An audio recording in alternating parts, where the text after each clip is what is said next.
Sejam bem-vindos, Cinemaginários! Chegamos ao fim de mais uma série do universo Star Wars, uma bem esperada Obi-Wan Kenobi, 6 episódios, enfim. Chegamos ao final da série e agora estou aqui para dar a minha opinião.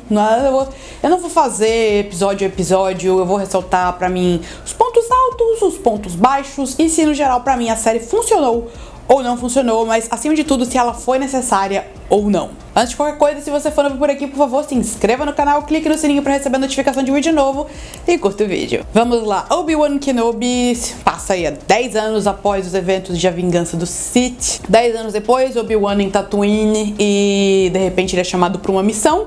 Algo que, olha, foi muito bem escondido dos fãs. O fato de que a gente teria uma versão mirim da Leia participando ativamente dessa série, praticamente sendo a segunda personagem principal dessa série. E eu não esperava, eu fui pega totalmente de surpresa quando ela aparece pela primeira vez e fiquei um pouco em conflito em como eu me sentia sobre o assunto, justamente porque é aquela questão, era necessário? Honestamente, não, assim, essa missão do Obi-Wan poderia ter sido qualquer outra coisa, mas eu gostei. O Ewan McGregor, a interação dele com a menininha que interpreta a Leia, pra mim foi o que carregou essa série. Até porque ela é o elemento que vai fazer com que o Obi-Wan saia do lugar onde ele está no primeiro episódio. Eu vi muita gente reclamando que, o Obi-Wan ele não pode estar deprimido, o Obi-Wan não pode estar pra baixo, o Obi-Wan é do caralho, o Obi-Wan tem que ser do caralho sempre. Ele viu tudo que ele conhecia. Olha, ter assistido Clone Wars só tornou o que eu vi no primeiro episódio mais verídico, ver tudo que ele passou, todas as batalhas que ele esteve pra descobrir no final das contas que ele estava lutando pelo inimigo e ver tudo em que ele acreditava ser destruído, e pior, ser destruído pela pessoa que ele treinou. Então assim, não tem como uma pessoa ficar emocionalmente bem depois de tudo isso, porque a visão do Obi-Wan é que eu só tenho essa última missão e eu vou só viver o suficiente pra conseguir cumprir, que é proteger o Luke. Você vê que ele ficou muito desmoralizado, muito pra baixo, ele não tem mais a conexão com a força. Uma coisa que foi colocada ao longo da série foi essa tentativa dele de se comunicar com Qui-Gon, porque ao final do terceiro filme, essa era uma das missões que ele recebeu do Yoda, né? Aprender a se comunicar com alguém já morto. Eu fico com medo de falar uma coisa dessas, aí vinha algum fã de Star Wars. Qui-Gon não está morto, ele só está mais evoluído com a força. Que seja. Então vê que ele tenta se comunicar com o Qui-Gon e não consegue até o último episódio. Foi o que fez, assim, isso fez a jornada dele ficar bem redondinha. Alguém que estava completamente desconexo com a força e se viu forçado a ter que voltar a ser aquele Jedi que ele não acredita mais ser. Não só porque ele tem que ir atrás, ele tem que salvar a Leia, que é junto com Lucas, duas últimas esperanças do universo, mas porque dali pra frente, enfim, a gente vê a Leia sendo capturada outras vezes, enfim, essa é a princesa que vive sendo capturada. Eu gostei muito de ver o Obi-Wan saindo desse buraco em que ele ficou por tanto tempo em Tatooine. Aquele primeiro episódio, você se vê vivendo a vida do Obi-Wan. Sempre aquela rotina, sempre a mesma coisa, o Obi-Wan com motivação no negativo a essa altura, fazendo as coisas no automático, meio sem acreditar no que ele tá fazendo mais. O Ewan McGregor, olha, uma coisa que eu sinto falta na trilogia Prelúdio é uma trilogia que não consegue trabalhar muito bem os seus personagens dramaticamente. O Ewan McGregor é um ator fantástico e eu acho que o que essa série fez bem foi justamente isso, trabalhar emocionalmente o seu protagonista. Eu senti o Obi-Wan abalado no início, eu senti ele decidido no meio e eu senti ele confiante no final. Eu senti que aquele tava mais próximo do Obi-Wan que eu vi em Uma Nova Esperança do que no início dessa série. Com certeza temos aí 2 pontos pra mim que foram super positivos, a interação do Obi-Wan com a Leia e o Ewan McGregor de volta aí como Obi-Wan. Eu tenho que entrar agora em alguns territórios pro lado do negativo aqui pra continuar, porque, enfim, o que pra mim prejudicou essa série, assim, são 6 episódios, mas se a gente juntar tudo, não dá 5 horas. Enfim, mas ainda assim, como considerar aí um filme de 4 horas e meia, por assim dizer. Muitas vezes a gente vê um filme e vê que o diretor tinha ideias demais e acabou comprimindo aquilo num filme, você sente que aquele negócio não foi bem desenvolvido. E você pensa, talvez numa série essa ideia funcionasse melhor? Não, eu acho que talvez esse era o caso, assim, porque a princípio, Obi-Wan Kenobi ia ser um filme. Lembram como há alguns anos atrás a gente estava intercalando entre um filme da nova trilogia Star Wars com um filme solto do universo Star Wars, não é? A gente viu episódio 7, aí tivemos Rogue One, aí tivemos episódio 8, aí tivemos Han Solo, e aí depois do 9 nós teríamos Obi-Wan Kenobi, mas depois do fracasso de Solo nas bilheterias, essa ideia foi... vamos transformar isso numa série. Eu acho que a ideia é melhor. Eu não sei o quanto da ideia original do filme foi incorporada aqui, porque eu sinto momentos alongados aqui ou momentos desnecessários. E aí eu vou entrando num tópico agora, a questão de opinião. Uma personagem que pra mim, a princípio, estava funcionando, mas depois desandou completamente, com exceção de um momentinho lá no final. A Reva. Moses Ingram, infelizmente, sofreu muitos ataques online. Infelizmente, não é a primeira vez que nós vemos isso acontecer no universo Star Wars. E é uma pena. Eu não acho que ela fez um trabalho ruim de forma nenhuma. Eu acho que o conceito da personagem é muito interessante ver uma inquisidora como... principalmente uma inquisidora que a gente não conhecia, não é? Tão decidida e obcecada com uma ideia. E no fim das contas a gente descobre que essa ideia era... matar o Darth Vader. Não deu muito certo, né, filha? E não foi nenhuma surpresa pra mim aquele twist de que ela, na verdade, era um dos jovens no dia da Ordem 66. A internet juntou essas peças logo no primeiro episódio. Foi uma coisa meio, assim, faria sentido. E com certeza compensou quando a gente chegou no último episódio. Mas antes de eu chegar lá, eu vou falar pra mim por que a personagem, ao longo da série, ela não funcionou. Porque ela foi colocada como a vilã principal. E quando a gente pensa em Obi-Wan, e principalmente quando essa série foi anunciada e da forma que ela foi promovida, o que eu pelo menos pensei foi Obi-Wan, Darth Vader.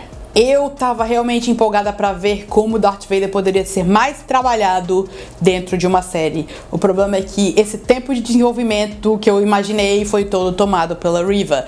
Você não precisava ter tirado a personagem, mas era pra ter distribuído melhor o tempo entre o seu vilão principal e o seu vilão secundário. No caso do vilão principal, se você tem a opção Darth Vader, por favor, coloque mais Darth Vader. Até porque houve momentos que, tipo, a gente só imaginou como eles seriam e de repente a gente viu eles acontecendo quando o Obi-Wan descobre que o Darth Vader é sim o Anakin Skywalker. Como eu falei, as partes dramáticas da série pra mim funcionaram muito bem.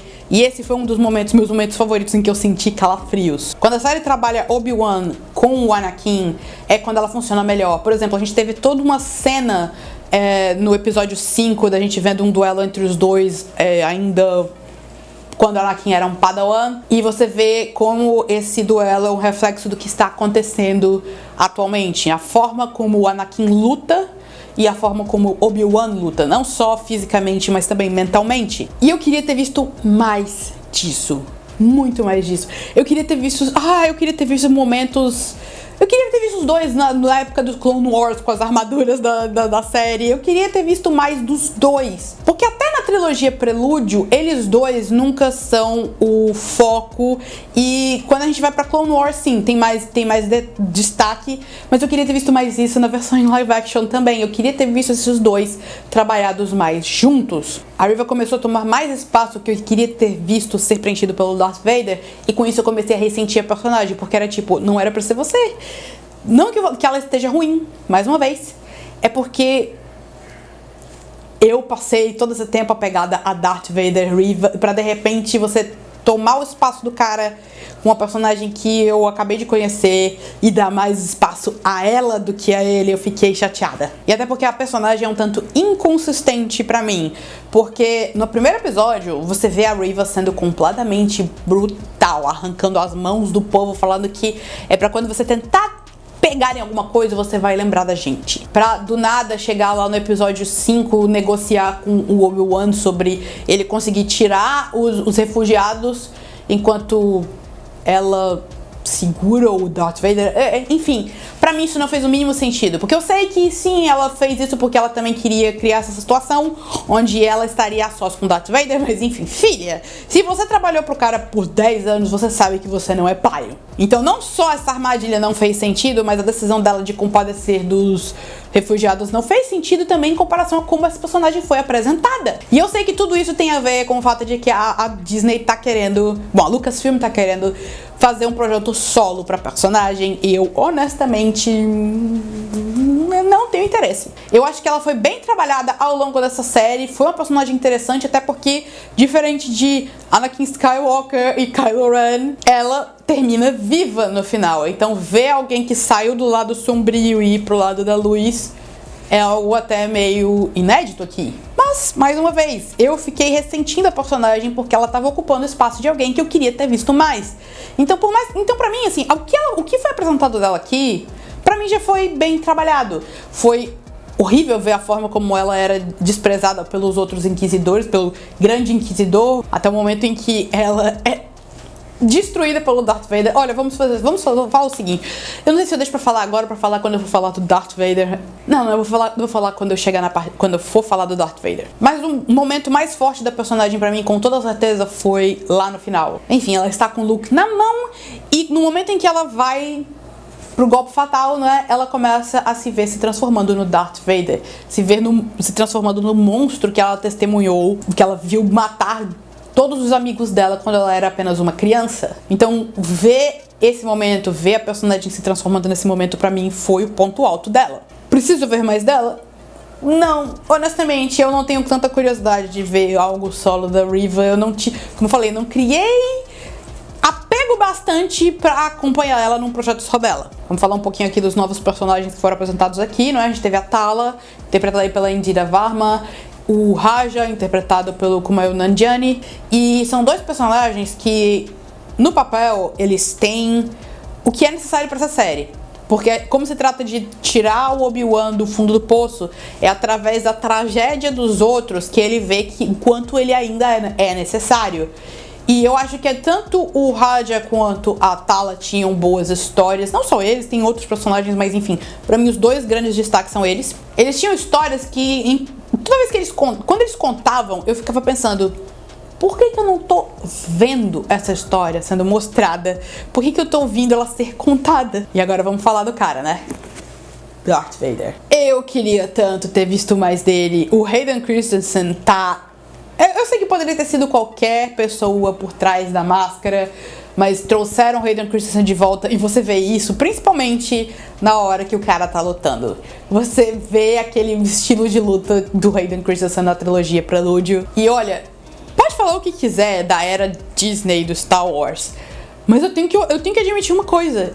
Eu acho que a era Disney conseguiu criar alguns dos momentos mais badass do Darth Vader. Vamos lá! A cena do corredor em Rogue One, a primeira luta dele com o Obi-Wan, olha, não é nem a luta em si que me deixou com o queixo caído, foi o que ele fez com o Obi-Wan ao final. É tipo, quer sentir o que eu senti?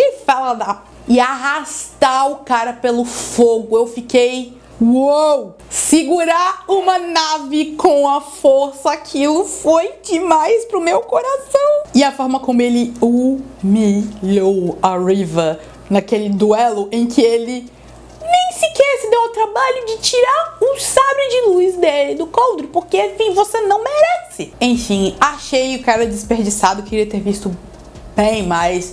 Mas eu tenho que falar agora num ponto negativo, não é nem do ator, é da direção.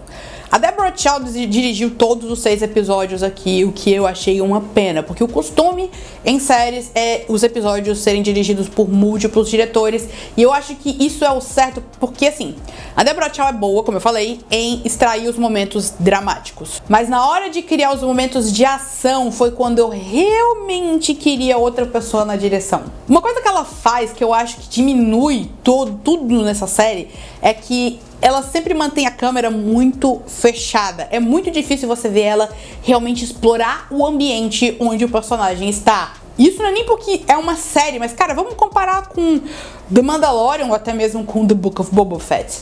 Os mundos parecem grandes. Aqui ela coloca tudo tão fechado, parece que eu estou num set. E as partes de ação, principalmente os duelos, que eram as coisas que a gente mais queria ver, fazem muito uso da edição nervosa, edição com vários cortes, talvez por ela não ter tanta experiência em dirigir ação. Então sim, eu queria ter visto pelo menos mais um diretor nessa série, mas no geral eu acho que ela fez um trabalho ok, mas pecou em alguns aspectos bem importantes. E aí, vamos lá, no geral, gostei, não gostei, valeu a pena? Pra mim, vale pelos momentos que deram certo, que foram os momentos mais dramáticos e principalmente os momentos envolvendo o Ewan McGregor.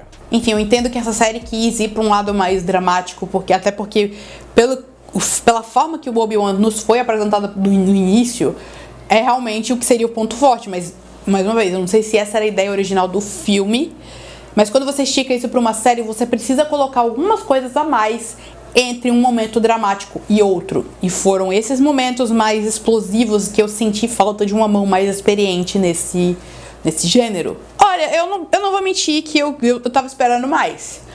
Mas não acho a série ruim.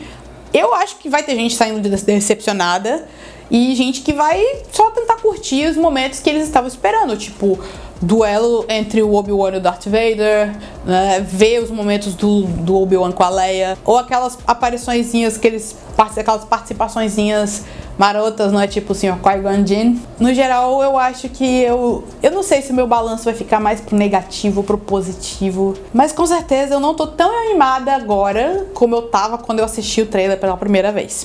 E é isso aí, pessoal, espero que tenham gostado do vídeo. Deixa aqui nos comentários o que você achou de Obi-Wan Kenobi, se você já terminou de assistir. Mais uma vez, se você é novo por aqui, por favor, se inscreva no canal, clique no sininho para receber notificação de vídeo novo, curta o vídeo e me acompanhe aí nas redes sociais, Facebook, Twitter, Instagram para conferir mais críticas, reactions e novidades do mundo do cinema. Tchau, tchau!